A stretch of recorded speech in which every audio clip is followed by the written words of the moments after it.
So fivorin'izao moa zany dia ny fijoroantsika ny fiombonan-kevitra ny amin'ny fanoherana ny fikasana izay fanakatonana ny orinasa fanalamanga sy fanonganana ny mpitondra ao zany orinasa zany amin'izao fotoana izao.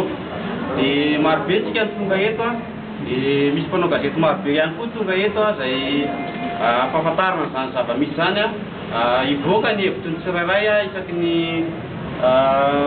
fikambanana misy azy dia angamba iroso avy hatrany amin'izany famoaham-kevitra zany tsika.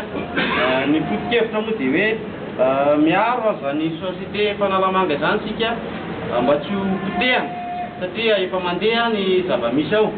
Dia eo ihany koa ny fiarovana ny mpitantana izay mitantana zany orinasa zany hita hoe mandroso ny orinasa ny tantanany dia kasaina amin'ny fampisehana izay tsy tokony mbola ho zany aloha ny zava-misy satria be da be zavatra tsy mandeha dia tokony zavatra tsy mandeha zany no ho amboarina fa zavatra efa mba mandeha kosa mba aleo aloha andeha.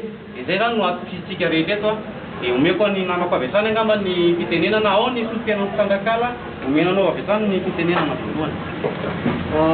Makasitraka tompolahy, makasitraka tompovavy. Tsara tsy ahivina aloha fa tsy mpanao politika akory zahay fa mpandrara Fitandrakala ho fanalamanga. Fa noho izany dia misy an'le resaka lazainy namana teo dia manao fanambarana kosa zahay mba izahay solon-tena ny Fitandrakala ao amin'ny orinasa fanalamanga dia manao zao fanambarana manaraka izao: tsy ekenay ary toerinay ny fikasana anakatona ny orinasa fanalamanga noho ny antony maro zay tsy dia olo voatanisa daholo. Ny orinasa fanalamanga tompo dia mamelona olona analina amin'ny ankapobeny, ary io orinasa fanalamanga io dia efa mampiasa olona rivony.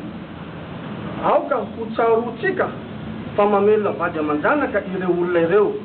Ny mpitsanjaka torak'izany koa ny mpanao bois-carré, ny mpanao charbon, ny transporteur, ny docker, ny bûcheron ary ny mpivarotage sy ny mpanao serie, ny mpanao trano, ny mpanao fanaka, ary mbola mivelaka makany amin'ny faritra province ireo vokatra ireo.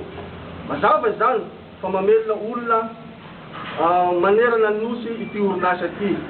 Eto zahay dia makasitraka mitolona amin'ny fanovana tsaratsara kokoa izay tadiavina, ary takinay zany fa ny mahagaga sy mahavalanina anay dia ilay orinasa izay mandeha tsara indray no tiana akatona, ka izay fanakatonana izay dia mitondra makany amin'ny fahavotehana.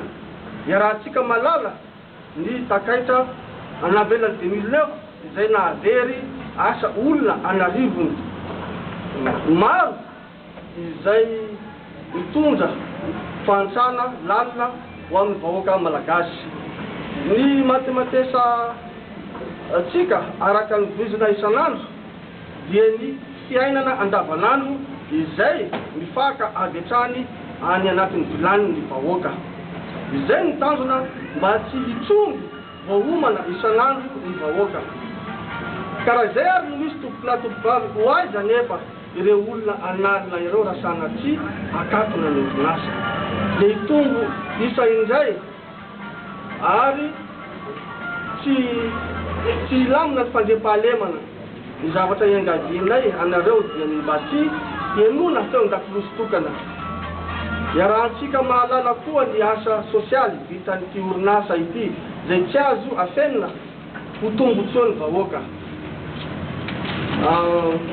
Ohatra fotsiny tadiditsika fa nisy fanamboaran-dalana nakatony orinasa fanalamanga, nataony orinasa fanalamanga izay naharitra iray volana sy tapany.